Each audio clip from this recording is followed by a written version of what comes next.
ஓம் சாய்ராம், ஜெய் சாய்ராம். என் அன்பு குழந்தையே, நாம் அறிந்ததும் அறியாததும் தான் இது. இறைசக்தி நம்மை துக்கப்படுத்தி பார்ப்பதற்காக உருவாக்கவில்லை. நம் மூலமாக அது வாழ்ந்து கொண்டிருக்கிறது. நம் மூலமாக அது தன்னை பூர்த்தி செய்து கொள்கிறது. நம் மூலமாக அதன் முழுமையை வெளிப்படுத்துகின்றது. நன்றாக புரிந்து கொள்ளுங்கள். சில நேரத்தில் நான் பார்ப்பதும் உண்டு. சிலர் தாங்கள் நினைத்ததை தங்கள் குழந்தைகள் மூலமாக பூர்த்தி செய்வார்கள். சில பேருடைய குழந்தைகளும் அவர்களை பூர்த்தி செய்வார்கள். நாம் பிரபஞ்சத்தின் குழந்தைகள். பிரபஞ்சம் ஆனந்தத்தின் வெளிப்பாடு. எல்லாமே ஆனந்தமாகத்தான் இருக்க முடியும். நாம் ஆனந்தமாக வாழ்ந்தோமையானால் பிரபஞ்சம் நம் மூலமாக எதை அடைய வேண்டும் என்று நினைக்கின்றதோ அதை நிறைவேற்றிக் கொள்ளும். அப்போது நாம் பிரபஞ்சத்தின் இச்சையை பூர்த்தி செய்கின்றோம். அதாவது நம்முடைய குடும்பத்தில் பார்த்தோமே என்றால், நம் அப்பா நமக்கு சொத்து எழுதி வைத்திருப்பார். அதே சமயம் ஏதாவது ஒரு கடமையையும் செய்ய வேண்டும் என்று சொல்லிவிட்டு போயிருப்பார். இந்த சொத்தெல்லாம் உனக்குத்தான். ஆனால் வருடத்தில் ஒரே ஒரு முறை அண்ணாமலையாருக்கு சென்று அவரை தரிசித்துவிட்டு அவருக்கு மண்டகப்படி நடத்திவிடு என்று எழுதியிருப்பார்.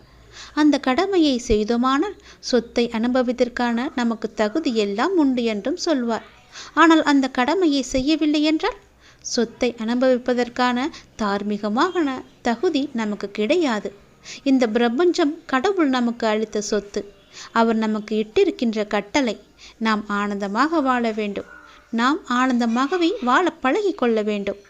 ஆனந்தமாக வாழுங்கள் என்ற அவருடைய விருப்பத்தை, ஜீவன் முக்தர்களாக வாழுங்கள் என்று அவர் கொடுத்த பொறுப்பையுடன் நாம் வாழ்வேமையானால் இந்த பிரபஞ்சத்தை அனுபவிப்பதற்கான சுதந்திரம், தார்மீகமான உரிமை நமக்கு நிச்சயம் உண்டு. ஆனால் அவர் சொன்ன மாதிரி ஜீவன் முக்தர்களாக நாம் வாழவில்லை என்றால் அவர் கொடுத்த இந்த சொத்தை அனுபவிப்பதற்கான எந்த விதமான தார்மீக உரிமையும் நமக்கு கிடைக்காது. அதனால் அவர் என்ன சொல்றாரோ அது போலவே நாம் செய்துவிட வேண்டும். நாம் இந்த இறை சக்தியை எப்படி அனுபவிக்க வேண்டும் என்று நமக்கு கட்டளை விட்டிருக்கிறதோ அதன்படியே தான் நாம் அனுபவிக்க வேண்டும். அந்த இறை சக்தியை முழுமையாக உணர்ந்து கொண்டு இந்த பிரபஞ்சத்தோடு நாம் ஒட்டி வாழ வேண்டும். நமக்கென்று கட்டளையிட்டுதான் நம்மை இந்த உலகத்திற்கு நம் கடவுள் அனுப்பியிருக்கின்றார். அவர் சொன்ன கடலைப்படியே நாம் நடக்க வேண்டும். அவர் கட்டளையை நாம் மீறி நடந்தால் நமக்கு ஏற்படுவது துன்பமே. அவர் கட்டளைப்படி நடந்தால் நம் வாழ்வில் என்றுமே இன்பம் மட்டுமே தங்கும். நீங்களும் அவர் சொன்னது போலவே செய்யுங்கள்.